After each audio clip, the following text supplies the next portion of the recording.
Poštovana председателке, почитувани колеги съветници, почитувани гости, недилни.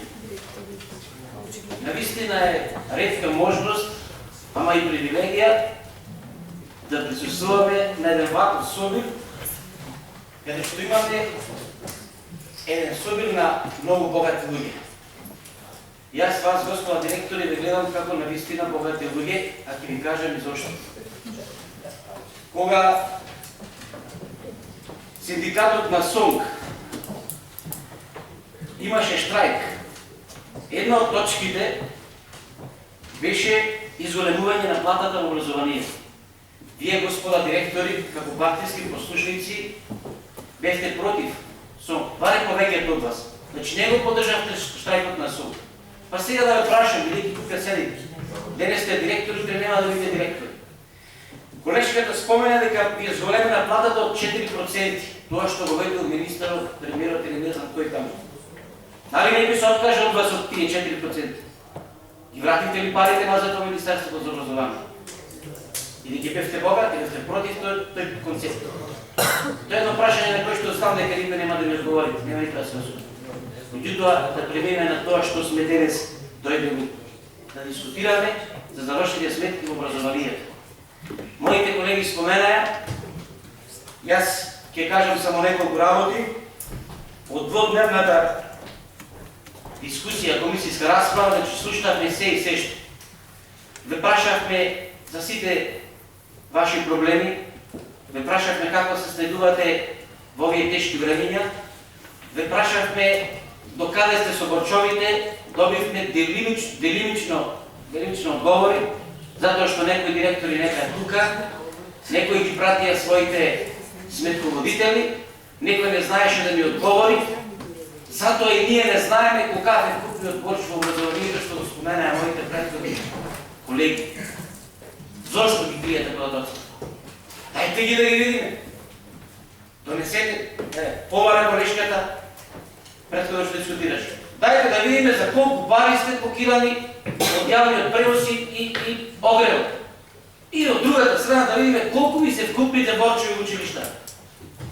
Убедувавте дека е намален борчот кон превозниците и кон доставувачите на гориво. Намален. Меѓутоа изголен, затоа што тековните обврски се уште си течат.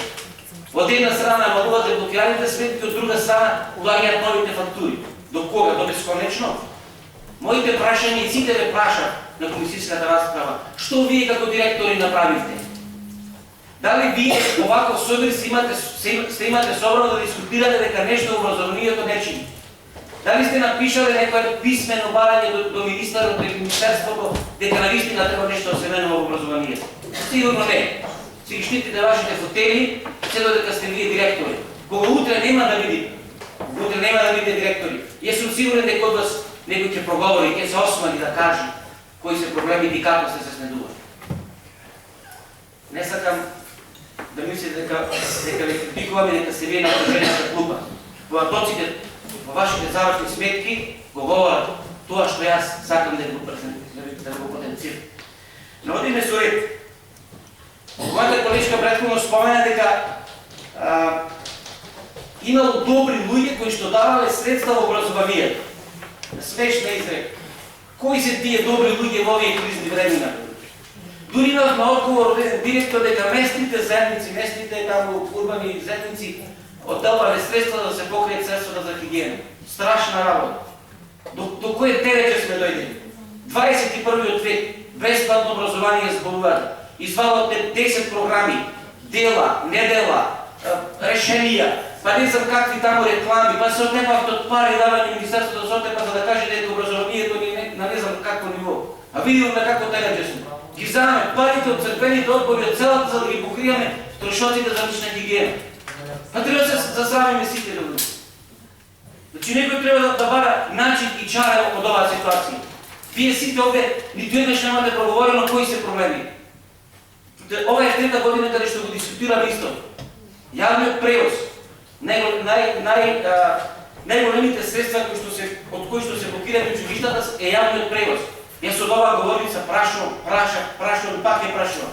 Која направи грешка?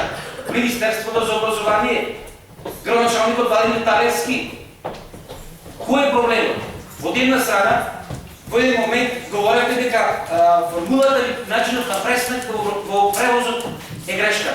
Меѓутоа, од она што го слушнавме, вие што не сакате да го кажете од бомбите на Заев, што колегата Касапов го спомена, не бил проблемот во пресметката на фактурата, туку бил проблемот во пресметката на некој што сака да ќари во оваа работа. Меѓутоа, секој треба да го платиме сите, и ние како родители, и вие како директори, и нашите деца, и квалитетот на образованието ќе дојде на виделина, затоа што работиме во вакви услови несоодветни за 21. век. Средствата за хигиена повторно ќе споменам. Добро, дали некој мисли дека ние не знаеме математика? Едно основно училиште пријавува средства за хигиена на годишно ниво 1000 дена, друго 4000 дена. Па во средното училиште Корешка дека 6000 дена. Тие би се спали за средства за хигиена. 700 ученици. По колку тоалет хартија годишно ќе потрошат? По една родна срок, по 5 дена ли? Срамота ви когато се бидат презентирани, но бедвата ви дека вие се дадојате дека се поред. Значи не е овита работа. Едно со друго не и математика да кажа нешто друго. Од друга страна, и јавните предпријатија, вие сте дужени од јавните предпријатија формирани од општина Битола. Дел од вас, поголемиот дел. Значи ни ѓубре парес, ни ѓубре пајката, ни вода, ни струја, ни скоград. До кога? И тие јавни предпријатија треба да унаплатат горчо. И можеме само да ги вртиме бројките. Можеме. Година пак ќе дискутираме истото. Ке речеме се намале борчот кон Пуцко Петрова од 1 милион дена. Меѓутоа се згораме кон другата фирма за 5 милиони дена. И повторно во круг. Повторно по човек истис. Ако земне ланските податоци што ги борчевте годинашните се исти, на исто ниво, не е ништо мртнаво.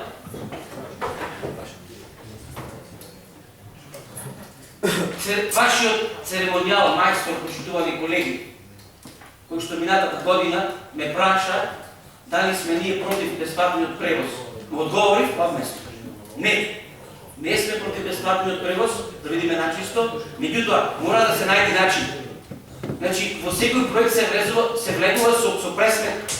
Некој треба да пресмета дали јавниот превоз се исплати. Јас това ви предложив, пак ја предложив. Ако тоа ефтино ги кошта на учениците да им платиме сместување и храна, отколку превоз, да го прифатиме тој проект. Предложете го вие како директори до Министерството. Да видиме каде можеме да штедиме средства. Не само тој што Министерството одлука дека треба да има бесплатен превоз и сега нека возат автобуси.